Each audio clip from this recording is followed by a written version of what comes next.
Hey everyone, this is Trish coming back with another quick update. If you don't know me personally, I went through a weight loss journey and weight loss surgery back in December.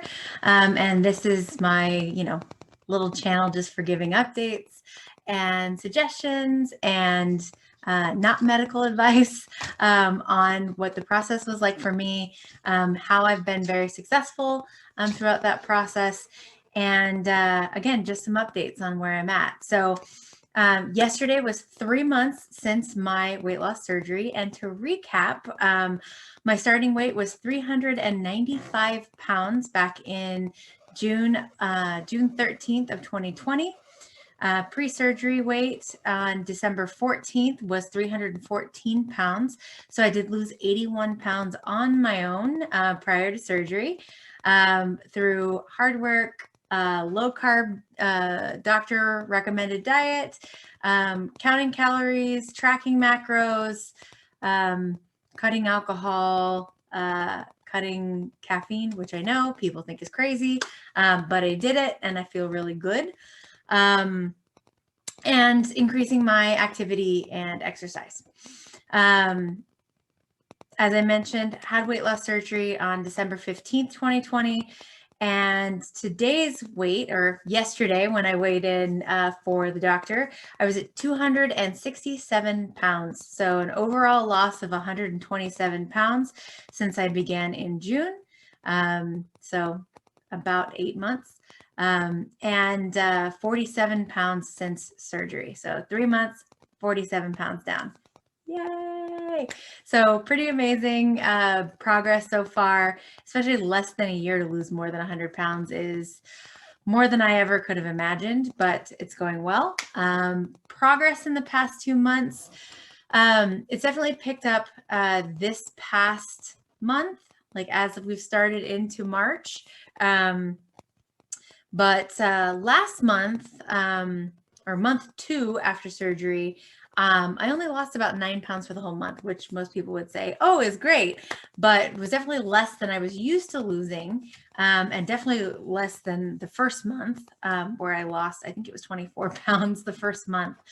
So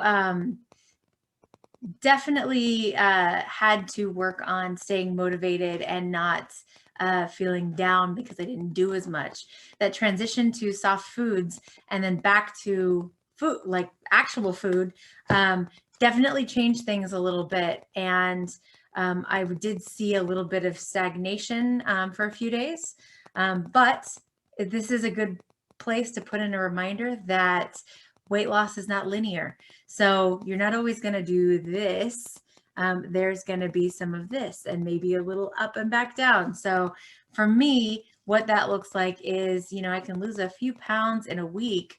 And then the next week, maybe for 3 or 4 days, stagnate or even gain half a pound-ish, and then end up dropping back down again after, a few days, maybe it's a week. So, it is possible that you can plateau for small periods of time during the process. Now, obviously, my first year is critical for this surgery. So I am making sure that I am keeping an eye on what I'm taking in, focusing on protein, focusing on my hydration, but also my activity and exercise, and paying attention to non-scale victories. So progress is definitely measured in more than pounds. To illustrate that, about a month after I started this whole journey, so in July of last year, I took my measurements. Waist, rib cage, bust, hips, shoulders, arms, thighs, calves. And last week I redid all of my measurements, and I thought I'd give you guys an update on where that stands today. So I've lost 14 inches off of my waist, 9.5 inches off my rib cage and bust. Not as excited about the bust part, but that's part of the process. It's all going to shrink. 11.5 inches off my hips, 10.5 inches off of my shoulders, which is crazy. I actually have shoulders now instead of just a slope. 4.5 to 5 inches off of my arms and my thighs, and about 3 inches off of my calves, which All is great. All is amazing. I am, again, the incredible shrinking Trish. Also, my BMI. So BMI when I started was at 61, which is crazy and way more than I ever thought it would be. And I'm down to a 42. So almost 20 points down in my body mass index. So in approximately 8 months or just under 8 months to be able to pull that off is, again, crazy and has taken work and dedication. Not all of it has been hard work. I have to say, I think I've talked about this in other videos, that the food choices, it actually wasn't as hard as I thought it was going to be once I made up my mind that this is what I wanted and that I was focused on doing it. So finding that reason for you is really important if this is something that you're thinking about. Again, some of the stuff I've talked about before, I didn't have food funerals for the foods that I didn't think I was ever going to be able to eat again. I just really focused every day, taking one day at a time, to make sure that I stuck with it and kept making good decisions and kept doing things that made my body feel good. So that's where I'm at today, is 127 pounds down in around 8 months. So if it can work for me, there's nothing special about what I did or the approach I took. I mean, yes, I had weight loss surgery, but I lost 80 pounds before weight loss surgery without the additional help. So, for those interested in weight loss surgery, definitely do your research, definitely determine if it's for you. But again, this is mental. It is all mental. This will help with the physical parts of being able to eat too much. But if you don't handle that mental part first, it's really easy to backslide. Anyway, exercise definitely has gotten a little better lately. Right after surgery, about the first 2 months, I was definitely struggling with doing anything more than walking and a little bit of strength training. Before surgery, I had been doing running intervals, more of a jogging intervals. So walking for 2 minutes, jogging for a minute, up to 2 minutes before surgery. After surgery, I struggled with that. Once I was cleared for exercise, which was about a month out, I really could only run for like 30 seconds and then had to build up to a minute, and was, again, feeling like I was really struggling. It's been a lot harder to get to my peak heart rate now and burn more calories with my existing workout. So last night I got on the treadmill because it was super cold yesterday and I didn't want to go outside. Got on the treadmill and, did my 1 minute interval and felt like, you know what, that was kind of easy this time. So I just, for one of the intervals, jogged to see how long I could go and went 3 minutes. So I did 3 separate 3-minute intervals during that workout, which is great.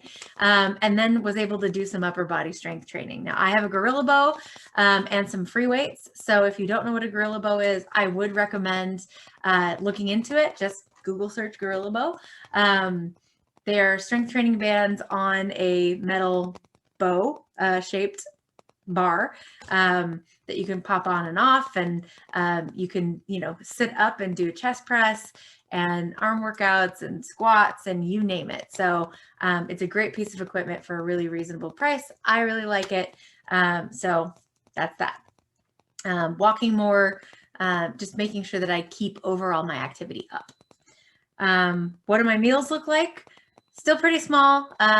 If I have breakfast, because sometimes I just do a coffee protein shake thing.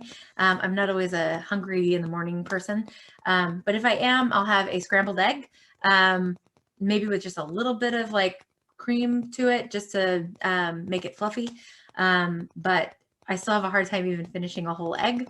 Lunch typically looks like tuna fish with a little bit of mayo. Sometimes I add a little chopped onion or shallot to that with some olives, because I like a little tuna salad now and then. I've also done this really great thing where I was really craving one of my older meals from at my heaviest, which was a bagel with lox and capers and tomato and red onion, and I love it. But I don't want the carbs and still have a hard time with gluten. So I decided to get myself some smoked salmon, and I just put a little cream cheese in the middle of it with my sliced red onion and a little caper and a little tomato, and I rolled it up with some pepper on top and just a little bit of really thinly sliced cucumber on the side, and delicious. Makes for a great little meal. Still packed with protein and omega-3s, which is great. So that's lunch.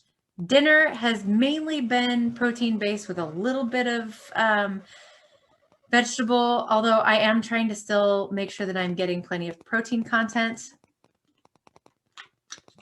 Water break. But I did discover these great things that are egg crepes. They're like, I think they're egg crepini or something like that, that you can use as a tortilla. So I decided to stew down, you can do chicken or beef or whatever you want in it, to be honest. Stew down with, tomatoes with green chilies and chili powder, smoked paprika, cumin, a little oregano, onion, garlic, maybe a little bell pepper in there. Stew that all down together and use that as filling for enchiladas, like an enchilada casserole. So, lining my dish with a little bit of enchilada sauce, and then the egg crepes, a little bit of cheese, my filling, and just kind of layer that up with the egg crepes, top it off with enchilada sauce and bake it.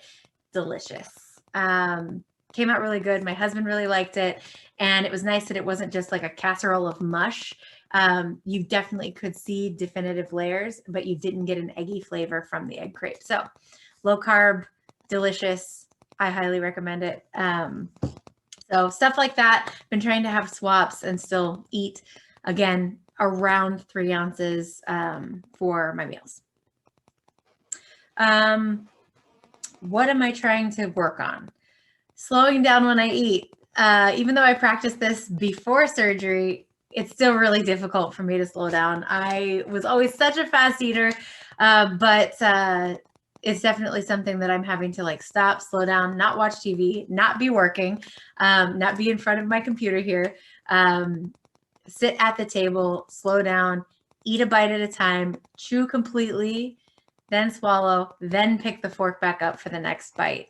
That's helped me not get too full too fast and keep an eye on when I'm satisfied and not to the point of feeling like gross full and have to go sit on the couch and lay back and like try not to die. I've done pretty good not overeating, only because I saw like what my sister went through when she would get a little too much, and she was bad about throwing up. I have not thrown up since the night after surgery. So been doing really good. What else? Waiting to drink after I eat. That whole waiting at least 30 minutes to drink anything after you eat is really tough for me. I was the kind of person that would definitely grab like 3 glasses of water while I was having dinner because I'm a thirsty girl. But I'm still working on it. Still trying to fight the urge and wait the full at least 30 minutes. Probably better if you can wait an hour, but 30 minutes is a struggle for me. So still something I'm working on. Carrying water around with me everywhere, or my protein water or a protein shake, some kind of hydration with me wherever I go. I'm good about taking this into the car with me, but once I'm out and I'm grocery shopping or at Home Depot or whatever, I'm really bad about putting it in my purse and taking it in with me. And I've run into a few situations where it's taken me longer in the store than I thought it would. And I end up leaving feeling a little dehydrated and behind on my hydration intake, which is a full hour of the day is a tough loss for somebody after weight loss surgery, because again, your capacity for intake is so much less than it was previously. So also something else I'm working on. Avoiding sugar. I had been really good about this, and then was supporting a local business that had, outdoor dining space and had a little outdoor show with masks, and everybody was safe. But normally I would go there and get cocktails, and I am not drinking, so no cocktails. The only thing they had was water, which is free, or hot chocolate, and I was like, I'll just have a hot chocolate. I'll be fine. This was a bad idea. I got dumping syndrome. So a lot of materials will tell you that vertical sleeve patients don't get dumping syndrome. That's not true. My sister had it with vertical sleeve gastrectomy, and I definitely had it. So for her, she could throw up, she would get headaches, she'd get really shaky, she'd feel flushed. I got a headache and diarrhea, real bad, and stomach pains. So it's miserable. Follow the instructions. Even if you're trying to help out a business, don't have sugar, especially immediately after weight loss surgery. I do have some sugar-free options, but I'm really trying not to depend on that stuff because I want to make sure that the food I'm getting is the most nutrient dense it can possibly be. Staying motivated is another big thing for me. I've had to really stop and look back on all my progress and be really excited about it. And to be honest, in those moments where I feel like I am losing motivation a little bit or a little plateau, I'm having to look back and pat myself on the back and be really proud of myself for all the progress that I'm making. I mean, again, 127 pounds in less than a year, in less than 9 months, is more than I ever could have asked for. And I am really proud of myself. So again, there's nothing special about my case. If I could do this, anyone could do this. It just takes making that decision, making the mental exercise happen to get prepared for this and make sure that you're taking things one day at a time. Also helping with motivation is purging clothes. Even though I'm very excited to get into newer things, I am a little sad about getting rid of some of my cute clothes. Although now when I put them on, they're not cute anymore. I have gotten rid of at least 4 30-gallon size trash bags full of clothes, mostly donation. I had a few that were kind of junky, so I ended up throwing those away. But yeah, everything else has gone to donation sources. I am still wearing this absolutely ginormous sweatshirt that is way too big for me, you can see, but it's meant to be oversized and I love it and it's cozy, so I'm keeping this one. Also shoes. I've had to get rid of some shoes because they're too big now, which is also crazy. But it's been cathartic to get rid of all that and only have things that fit me. Wearing heels comfortably again is definitely a big non-scale victory for me. I bought a new pair of cute little ankle boots with a good 3.5 inch heel on them and was able to walk around comfortably for an evening and felt really good about it because I haven't been able to wear really a heel in years. Let's face it, it's been years. They hurt when you're big. It's hard. So it's gotten a lot easier, which is nice. So I also got rid of some of my old, like super comfy old lady looking shoes that I got because my feet hurt all the time. And now that they don't, I can wear a reasonable, normal shoe and feel fine. So it's great. I highly recommend it. Vitamin intake is always going to be a big thing going forward, making sure that I'm getting appropriate vitamins, nutrition. I had my check-in with my surgeon yesterday, my 3-month check-in. So I will be doing blood work this week just to check to make sure that all my nutrients are right and I don't have any deficiencies, that I'm getting what I need out of my vitamins. I'm kind of splitting things up between patches chewable vitamins, and a B12 nose spray, which I really like. It's only once a week, seems to work well. Sometimes the chewable vitamins are a little gross, especially the multivitamin. It makes me a little nauseous, so I have to not chew it up too fast and make sure that I have something more than water to drink with it. Loose skin is real. It's happening. I mentioned lunch lady arms before. I'm actually going to show you guys how much loose skin I have on my arms because it's kind of crazy. But this is part of the process. I'm still in metamorphosis. So this from here down is all loose skin. Look at that. Oh my God. So that's like what my arm would normally be. And then that's with all that loose skin. So, I mean, this is going to continue to get worse for a while before I see it start to shrink back up. I likely am going to have to go the surgical option in the long run. I'm seeing changes everywhere. So stomach, thighs, mainly arms are kind of the three big areas, and boobs. But, you know, I am a Caucasian lady in my late 30s. I don't have as much spring back to my skin as somebody younger than me or with more melanin in their skin would have. So I likely am going to need to have surgical intervention for my excess skin once I'm through this whole process. So likely I will look into that probably a year to 2 years post hitting goal weight and maintaining it because some of the skin will retract a little bit, but not all of it. I'm going to have loose skin.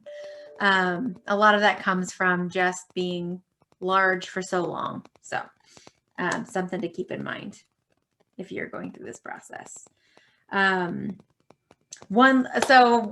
Two quick last things.